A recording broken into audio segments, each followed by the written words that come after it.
Bismillahirrahmanirrahim. Assalamualaikum warahmatullahi wabarakatuh. Alhamdulillahirabbil alamin. Wassalatu wassalamu ala sayyidil mursalin sayyidina wa nabiyina Muhammad wa ala alihi wa sahbihi ajma'in.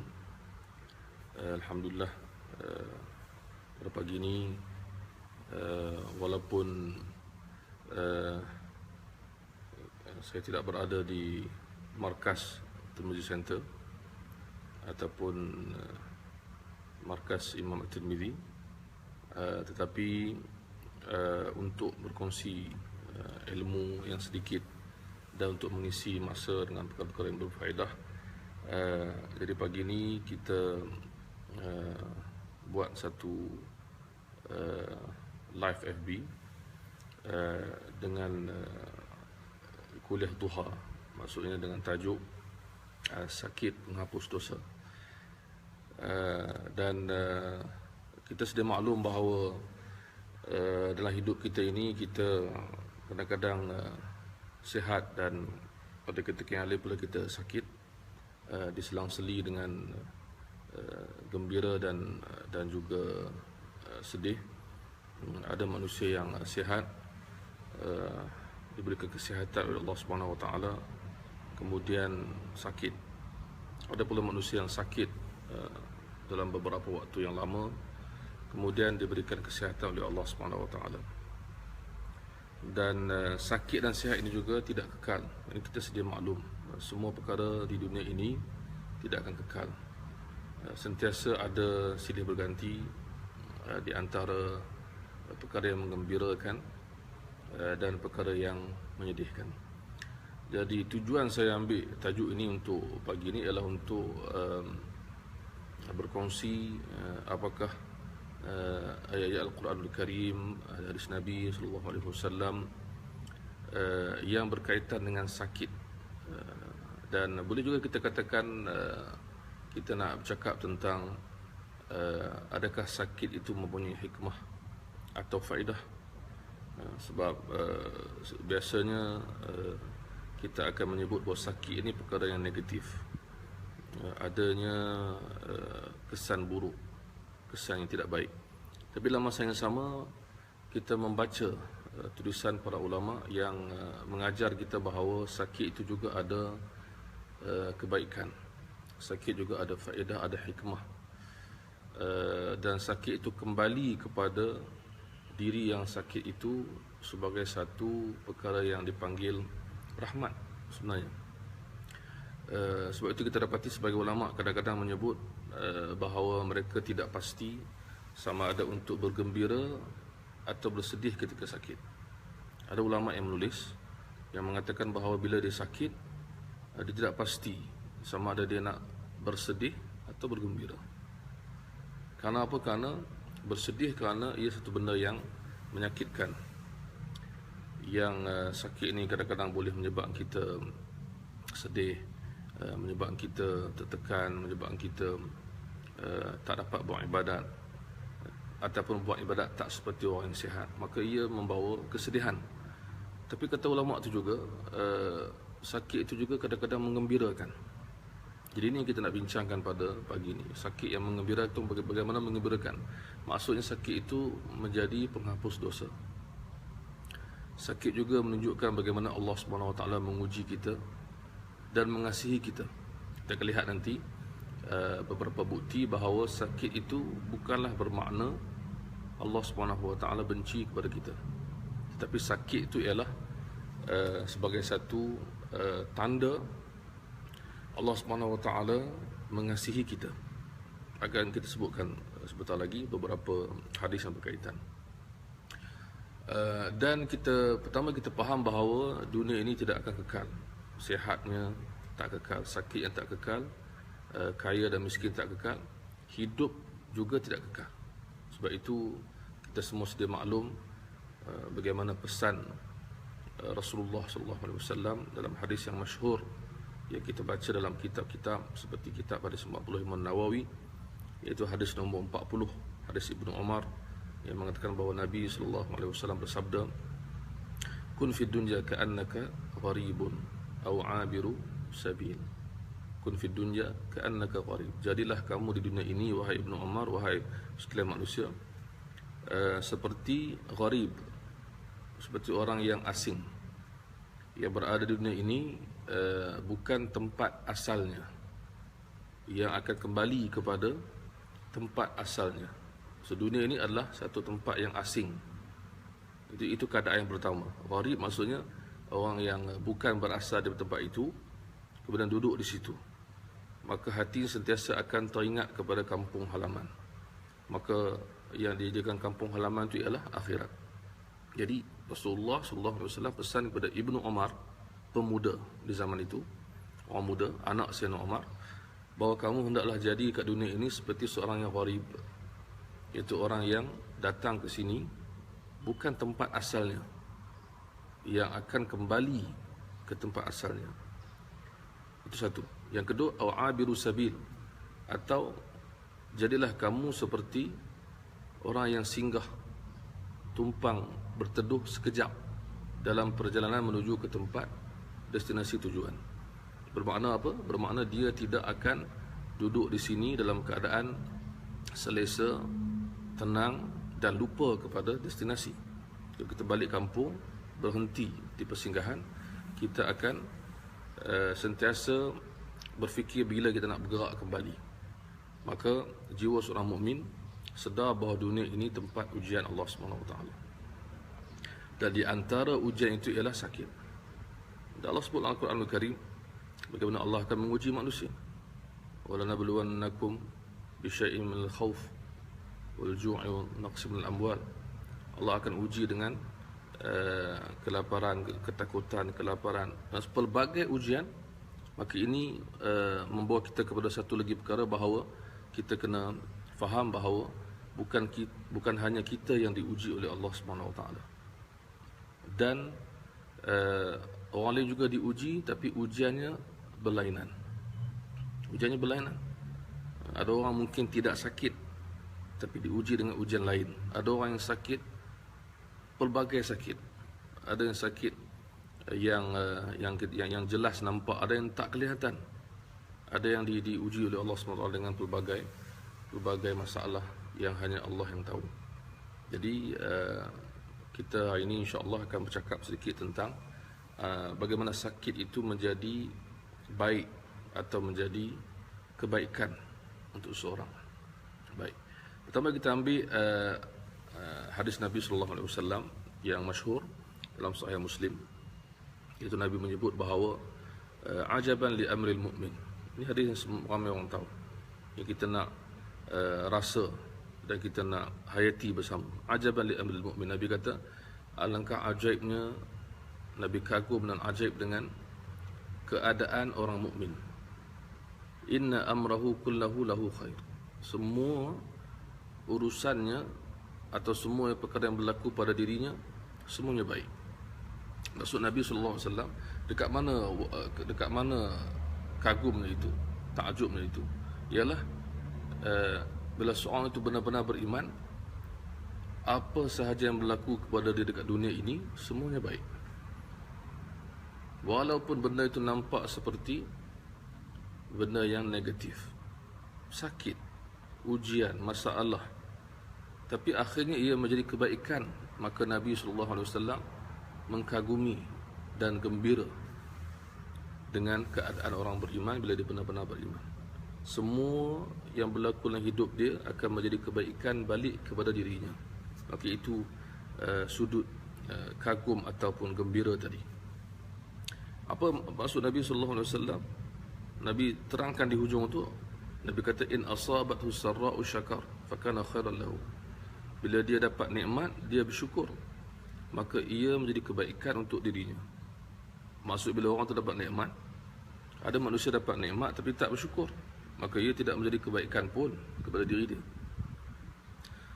Ada orang dapat nikmat dan lupa pada Allah Subhanahu Wa Taala. Qarun dalam Al-Quranul Karim dapat segala kekayaan, Firaun dengan segala kekayaan, pembesar-pembesar yang menentang para nabi diberikan kekayaan, kesihatan, bahkan disebutkan dalam sebahagian kisah bagaimana Firaun tidak pernah sakit, sihat sentiasa. Sihatnya, kuatnya, hartanya, kekayaannya, kekuasaannya, sampai dia mengatakan ana rabbukumul a'la, akulah Tuhan kamu. Dia mengaku dia Tuhan kerana dia terlalu sempurna bagi diri dia. Dan musuh-musuh Allah SWT dalam Al-Quran dan dalam sepanjang sejarah Islam dan sejarah dunia dilihat mempunyai nikmat dan kebaikan. Tetapi adakah nikmat itu menjadi kebaikan untuk diri dia? Tidak. Maka nikmat ataupun syarat nikmat menjadi kebaikan kepada kita ialah Nabi sebut in asabathu sarra'u, sarra' masuk kegembiraan. Kalau dia dapat kegembiraan, benda yang menggembirakan, nikmat, syakara, dia bersyukur. Dan syukur ini menjadikan semua nikmat sebagai satu keberkatan. Semua nikmat yang menggembirakan menjadi keberkatan. Sebab tu kita lihat dalam hadis Nabi SAW sebut setiap kali puasa kita akan ulang kaji bagaimana Nabi sebut bersahur itu membawa keberkatan ataupun bersahur itu berkat. Ada lafaz suhur dan lafaz sahur, sin tu bagi atas bagi bawah. Maksudnya keberkatan itu pada dua, pada makanan yang kita makan pada waktu sahur dan pada perbuatan kita makan sahur. Dan berkat itu Nabi SAW tidak kaitkan dengan jenis makanan. Saya nak beritahu bahawa semua makanan yang kita makan ketika bersahur adalah berkat. Biar kecil, biar sedikit, biar biasa, biar atau banyak, semuanya benda yang baik kepada seorang mukmin bila dia bersahur kerana Allah SWT. Bermakna segala nikmat tadi, kata Rasulullah SAW, kalau dia bersyukur, nikmat itu bertukar menjadi kebaikan, maksudnya pahala, keberkatan, keredaan kepada dia. Dan sambungan dia apa? In asabathu dharra'u sabara fakana khairan lahu. Ini yang poin kita nak sebut. Nabi sebut lepas tu, dan apabila dia mendapat ujian yang menyedihkan, yang menyakitkan, yang tidak disukai, dia bersabar dan dia menjadi kebaikan untuk dirinya. Bermakna kita sebut tadi bahawa sakit adalah sebahagian daripada perkara yang manusia tak suka. Dharra', satu kemudaratan, satu benda yang berat, satu benda yang kita tak suka. Siapa suka sakit? Tetapi kata Rasulullah SAW, kalau sakit itu disambut atau diiringi dengan kesabaran, maka dia menjadi kebaikan untuk orang terbalik. Bermakna sakit yang kita tanggung, yang mana orang yang sakit itu tanggung, sepanjang dia sakit itu menjadi kebaikan dan pahala dan keredaan untuk diri dia. Itu maksud. Jadi hadis ini memberikan satu berita gembira kepada semua orang yang sakit, bahawa kalau dia bersabar maka tidak sia-sia dan tidak rugi. Baik. Kemudian kita lihat juga dalam Al-Quranul Karim dan juga hadis, bagaimana sakit ini bukanlah tanda Allah SWT benci kepada kita. Dalam sebuah hadis riwayat Imam Al-Bukhari, ini hadis kedua yang kita ambil, man yuridillahu bihi khairan yusib minhu atau yusab minhu.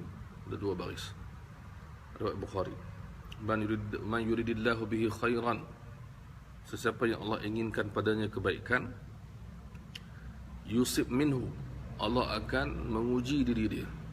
Yusib maksudnya memberikan musibah, ujian berupa sakit atau sebagainya. Ya. Maka Allah SWT tidak mensia-siakan kita, bahkan itu sebahagian daripada tanda kebaikan.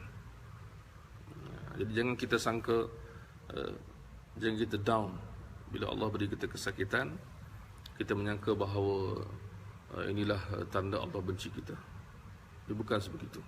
Kerana ada hadis yang menyebut bahawa di kalangan hamba Allah SWT ada yang diuji kerana Allah inginkan baginya kebaikan. Apakah kebaikan yang Allah inginkan?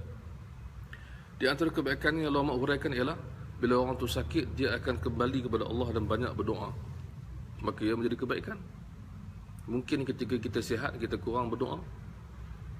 Bila kita sakit, kita jadi orang yang bergantung kepada Allah SWT, banyak berdoa, mengadu kepada Allah SWT, maka akhirnya sakit itu menjadi sebab untuk kita kembali balik kepada Allah Subhanahu Wa Taala.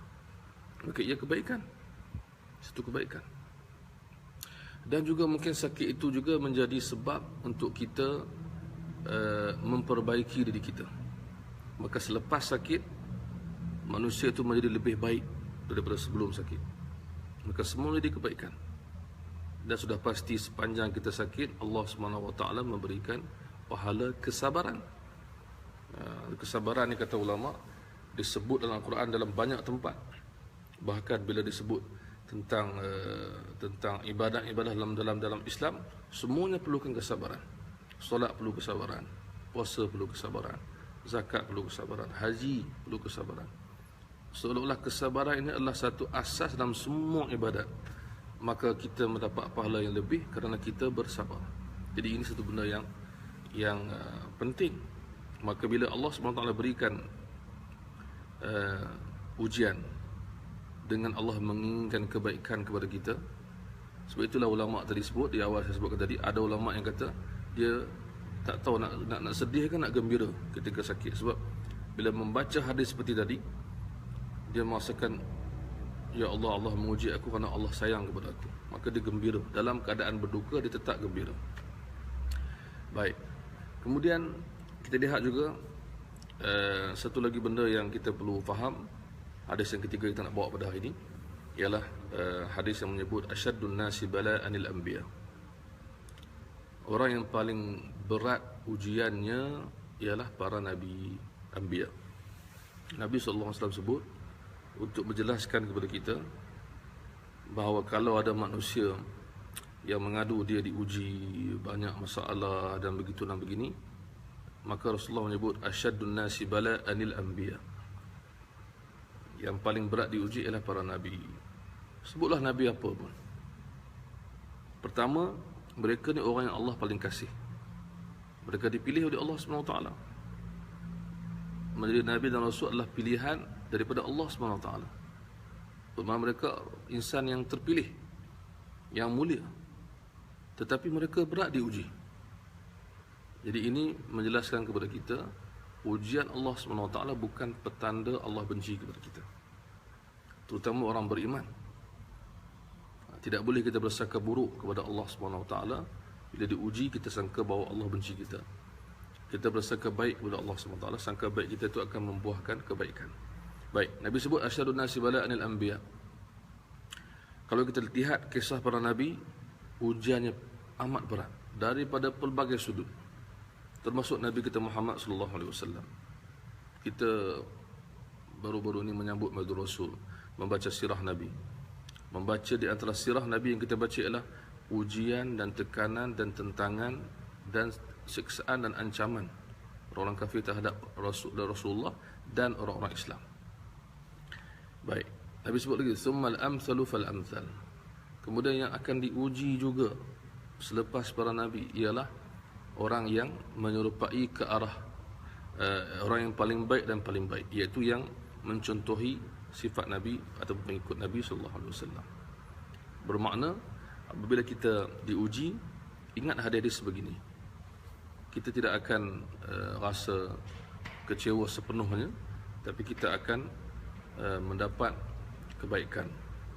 Baik, kita habis satu lagi hadis yang keempat, bagaimana kita melihat kebaikan ini diberi oleh Allah SWT kepada orang yang sakit. Itu hadis dalam Sunan Abi Daud. Nabi SAW menyebut, innal abda, ini satu lagi kebaikan sakit, iaitu ujian Allah SWT kepada kita. Kadang-kadang Allah SWT ingin menaikkan darjat dan meningkatkan kedudukan di sisi Allah. Dan ia tidak dicapai dengan amalan, tapi dicapai dengan ujian. Bermakna tinggi dan kedudukan itu dicapai dengan ujian. Hadisnya berbunyi, innal abda idza sabaqat lahu min Allahi manzilah lam yablugha bi amali. Seorang hamba itu bila Allah takdirkan untuk dia satu kedudukan, ketakwaan, tapi dia tak dapat capai dengan amalan, apa Allah akan buat? Nabi sebut, ibtalahu Allahu fi jasadih. Allah uji dia pada badannya sakit, au fi malihi, atau pada hartanya, mungkin hilang dan rugi dan sebagainya. Au fi waladih, atau pada anaknya atau pada keluarganya. Ujian yang berbagai yang menyebabkan seseorang itu bersedih ataupun menanggung kesedihan. Thumma sabbarahu ala dhalik. Kemudian Allah menjadikan dia sabar di atas semua benda tadi. Nampak ada kesabaran. Hatta, sehinggalah dia sampai, ataupun Allah sampaikan, hatta yuballighahu al-manzilata allati sabaqat lahu min Allah Ta'ala. Sampailah Allah jadikan dia sampai dapat tempat yang ditetapkan, maqam, kedudukan tinggi tadi. Bermakna hadis ini menunjukkan apa? Menunjukkan bahawa ada hamba-hamba Allah yang tinggi kedudukan di sisi Allah, bukan kerana amalan, tapi kerana ujian. Jadi ini satu khabar gembira kepada orang yang sakit atau orang yang diuji. Yang kita cakap pasal sakit, tapi ujian ni pelbagai. Satu khabar gembira kepada orang yang sakit, bahawa Allah SWT memuliakan dia dan menaikkan diri dia. Baik, kita ambil lagi hadis satu lagi. Bagaimana Allah SWT menyebut, ini satu lagi hadis yang menarik, yang mana menunjukkan bagaimana Allah SWT menguji untuk memberikan kebaikan kepada orang sakit dan sebagainya. Hadis dalam Sunan Tirmizi, Nabi menyebut, inna izamal jazai ma'a izamil bala. Sesungguhnya pahala yang besar datang bersama ujian yang besar. Kerana bila hamba itu melalui, maka dia akan dapat kebaikan. Dan Nabi tambah lagi, wa inna Allah idza ahabba qauman ibtalahum. Allah SWT bila kasihkan kepada suatu golongan, dia akan uji mereka. Bermakna adanya ujian yang membawa kasih sayang Allah SWT. Membaca hadis sebegini, diharapkan dapat memberikan kita kelegaan walaupun kita sakit dan menanggung ujian. Kata Rasulullah SAW, faman radiya falahu ridha. Syarat dia ialah siapa yang ridha, sabar, ridha, dia dapat keredaan Allah SWT. Wa man sakhata falahu sukht. Siapa yang tak sabar, yang marah dengan takdir, maka dia dapat kemurkaan. Dan menyebut tentang ridha, para ulama mengatakan bahawa sabar ialah permulaan untuk kita dapat ridha dalam hati. Sabar ni permulaan. Sabar ni adalah menahan kesakitan. Kemudian kita dapat keredaan. Kita rasa lega dan menyerah kepada Allah SWT. Satu lagi benda baik yang kita nak bacakan hadis yang seterusnya bagi orang yang sakit ialah apa? Ialah kalau tuan-tuan yang mengikuti siaran ni ataupun yang mendengar kata-kata ni, kalaulah kita ketika sihat pernah beramal dengan amalan-amalan sunat yang kita jaga dan kita tidak tinggalkan, contoh sembahyang duha ke, zikir ke, Quran ke, wirid ke, doa ke, selawat, benda yang kita buat ketika sihat, tiba-tiba ketika sakit kita tak mampu lakukan. Ketika sakit kita berhenti lakukan, tak mampu kita lakukan, maka kata Nabi SAW, kita akan terus mendapat pahala walaupun kita tak buat semasa sakit. Ini satu benda yang dipanggil hadiah daripada Allah SWT. Apa hadis dia? Hadis Nabi SAW yang diwakili Imam Al-Bukhari dan lain-lain lagi menyebutkan, idza maridal abd, dia sebut idza maridal abdu, bila hamba itu sakit, au safar, atau dia musafir. Bila sakit atau musafir, dia tak dapat buat rutin, amalan rutin sunat yang dia buat tu.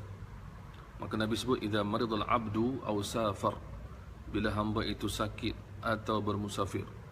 Maksudnya menyebabkan dia tak dapat beramal rutin amalan sunat beliau.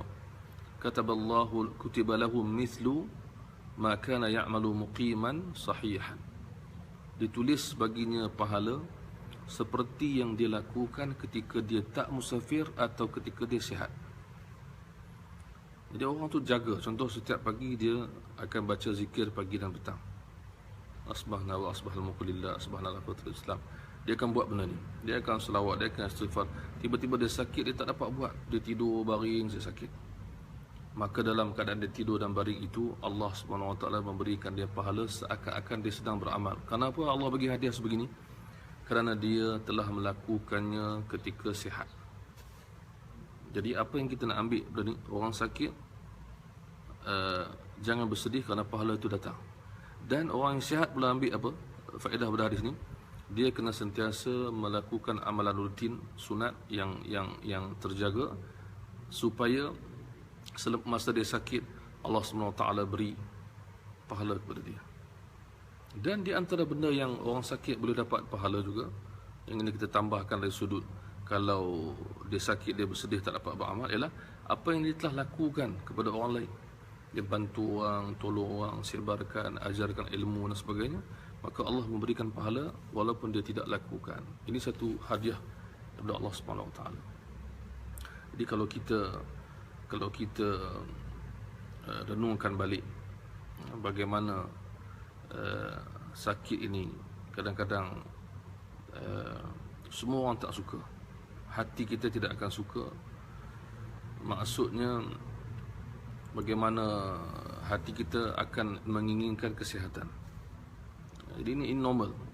Tapi bila sakit, fahamilah bahawa adanya kebaikan kita akan dapat. Dan saya insya-Allah akan akhiri kita sekirah kita kuliah duha kita pada pagi ini lebih kurang setengah jam sahaja. InsyaAllah esok kita juga akan buat live FB juga, kuliah duha juga melalui Intermedia Center. Yang mengikuti insyaAllah mendapat faedah.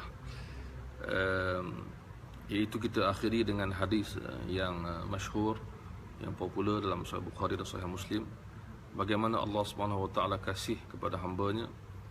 Allah SWT akan memberikan pengampunan dosa kepada orang yang sakit ataupun apa sahaja perkara yang menyebabkan dia susah, walaupun sedikit. Sabda Nabi SAW, ma yusibul muslim min nasabin, tidaklah menimpa seorang muslim itu daripada nasab. Nasab ni adalah keletihan, buat satu benda terlampau letih, tak fresh, tak segar, kurang tenaga, ke arah sakit juga. Dan juga wala wasabin wala ham, maksudnya juga apa sahaja yang menyakitkan, sama ada yang melibatkan ham ni ialah susah hati, keletihan, kesakitan, susah hati.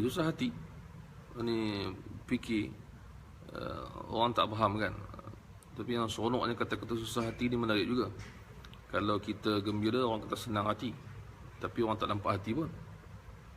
Dan kalau kita susah, orang nampak muka itu orang kata susah hati, tapi tak nampak hati. Bermakna muka kita memberi isyarat walaupun tak nampak hati.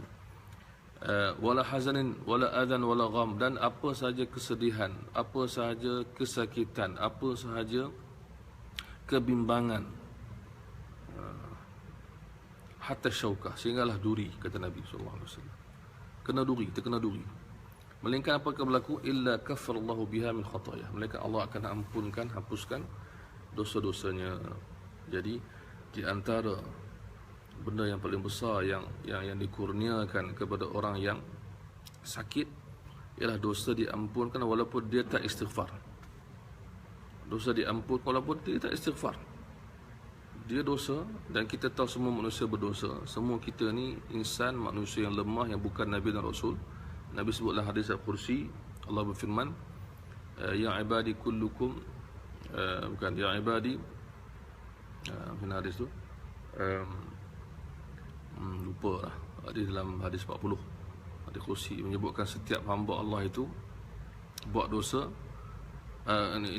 Ya ibadi innakum tukhti'una bil-lail wan-nahar, kamu wahai hamba-Ku, kata Allah, buat salah malam dan siang. Wa ana aghfiru dzunuba jami'an, akulah yang ampunkan dosa semuanya. Fastaghfiruni, kata Allah, mintalah ampun kepadaku, aghfir lakum, aku akan ampunkan. Jadi ayat dia apa? Kullukum innakum tukhti'una bil-lail wan-nahar. Jadi kita sedar diri, kita bukan manusia yang tak sedar diri, kita sedar kita manusia yang lemah. hanya para nabi dan rasul yang tidak melakukan kesalahan. Maka di antara nikmat yang Allah beri kepada kita, ya Allah, Allah ampunkan dosa kita walaupun kita tak minta ampun. Dengan ujian yang Allah bagi, dengan sakit yang Allah bagi, Allah mengampunkan dosa kita, dan Allah itu sangat pengasih dan penyayang. Allah SWT sangat pengasih dan penyayang. Semoga apa yang kita sebutkan pada pagi ini dapat menjadi sebahagian ilmu, sebahagian penggerak amalan, sebahagian pemberi semangat, yang kata dorongan, dan mengisi masa kita dengan ilmu yang bermanfaat. Dan sebarkanlah apa yang kita dapat.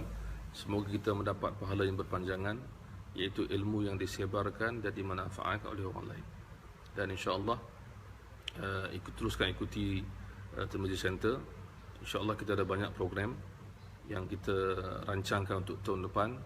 Dan saya mengucapkan terima kasih kepada semua yang menyokong, yang mendoakan, yang menyokong, yang menyumbang. Semuanya adalah perkara yang diperlukan oleh Tirmizi Center untuk meneruskan lagi pengajian yang berkonsepkan percuma dan ilmiah. Percuma dan ilmiah, itu kita punya hajat kita. Dan insya-Allah bagi sahabat-sahabat yang ada di utara, di kawasan utara Perlis ataupun Kedah, kita insya-Allah akan ada hari Isnin nanti, insya-Allah boleh rujuk kepada page Facebook kita. Kita ada program khatam hadis 40 Imam Nawawi di Jitra Kedah. Jitra Kedah kita buat pada hari 25 bulan Isnin, bermula 10 pagi. Majlis khatam hadis 40 Imam Nawawi.